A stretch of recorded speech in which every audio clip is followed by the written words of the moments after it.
네, 안녕하십니까. 존경하는 서울시민 여러분, 더불어민주당 비례대표 최재란 의원입니다. 주거는 단순히 잠을 자는 공간이 아닙니다. 특히 청년들에게는 더 그러해서 처음 부모 곁을 떠나 홀로서기를 시작할 때 불안정한 사회 속에서 오늘을 버티고 내일을 꿈꿀 수 있는 최소한의 기반입니다.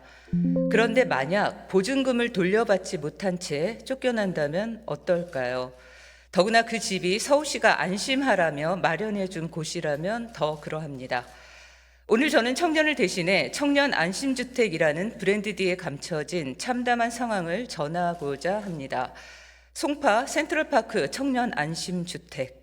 이곳은 청년 주거 안정을 명분으로 서울시와 민간이 협력하여 청년과 신혼부부에게 공급한 공공지원 민간 임대주택입니다.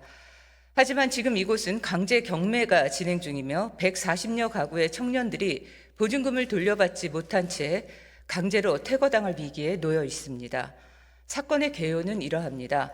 이 주택의 시행사는 시공사 한일개발에 공사대금 일부를 지급하지 못했습니다. 이에 시공사는 건물 전체에 강제 경매를 신청했고 2025년 2월 24일 서울 동부지방법원은 경매 개시 결정을 내립니다.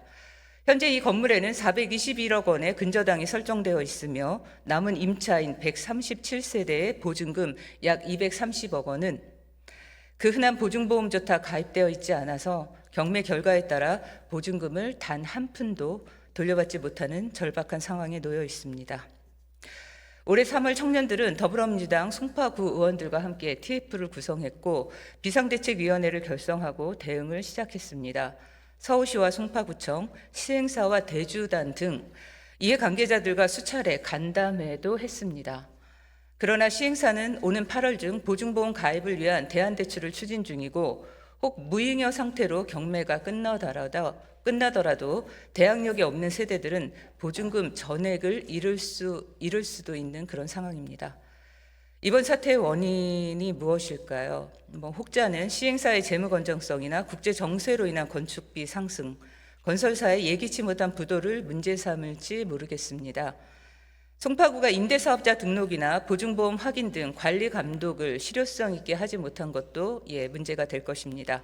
그러나 서울시가 구조적 위험을 지속적으로 방치한 결과라는 것도 부정하지 못할 것 같습니다. 서울시를 믿고 입주한 청년들은 이제 더 이상 서울시를 신뢰하지 않습니다. 그리고 이렇게 입을 모읍니다. 이번 사태는 오세훈 시장의 정책 실패라고 말입니다. 청년 안심주택, 브랜딩 참 좋습니다. 역세권 청년주택의 단점인 임대료 부담과 공공성 부족 문제를 보완하겠다며 임대료를 기존보다 낮게 책정하고 관리비도 줄이도록 설계한 목표도 참 좋았습니다. 하지만 이 정책은 안심이라는 이름만 보장했을 뿐 그 누구에게도 지속 가능하지 않았습니다. 청년 안심주택 인가 건수는 2023년 10건에서 2024년 4건으로 줄었고 2025년 현재 단 한 건도 없습니다. 이 수치만 봐도 이 정책이 사실상 실패했음을 알 수 있습니다. 청년 안심주택은 이제 청년 불안주택이자 청년 한심주택이라고 그들은 얘기합니다. 중도태거 신청서, 내용 증명, 임차권 등기 명령 등 법적 절차는 이미 청년들 스스로 발로 뛰어 모두 다 준비해 놨습니다. 그런데도 시행사는 보증금 반환 여부를 확답할 수 없다라는 말만 되풀이하고 대주단은 서울시의 과태료 압박으로 더는 협조가 어렵다고 회피만 하고 있습니다. 서울시에 요청합니다. 더 이상 말로만 안심을 이야기하지 마십시오. 안심이라는 정책의 이름에 걸맞게 그 결과에 책임을 지십시오.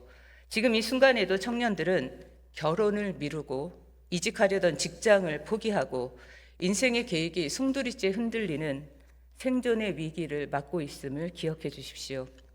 이 사태의 최종적이고 실질적인 해결책은 결국 SH공사의 전략 매입밖에 없다라고 본의원은 생각합니다.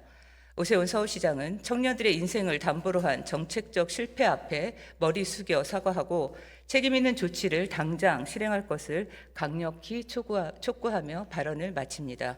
경청해 주셔서 고맙습니다. 언제나 시민편 최재란입니다.